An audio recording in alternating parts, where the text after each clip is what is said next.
অসতো মা সদ্গময়, তমসো মা জ্যোতির্গময়, মৃত্যুর মা অমৃতঙ্গময়। দেখতে দেখতে আরেকটা নতুন বছরে আমরা পা দিলাম, 2025।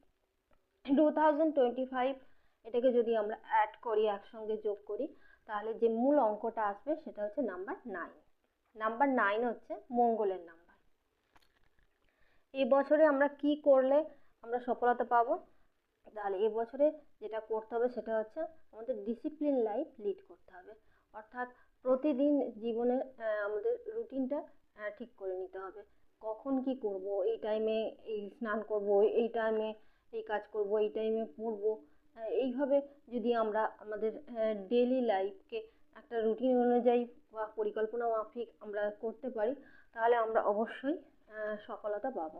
কারণ মঙ্গল খুব ডিসিপ্লিন লাইফ লিড করে, এবং অবশ্যই যেটা করতে হবে সেটা হচ্ছে যোগা, প্রাণায়াম, এক্সারসাইজ। তাহলে 100 to 100% আমরা সফলতা পাবো।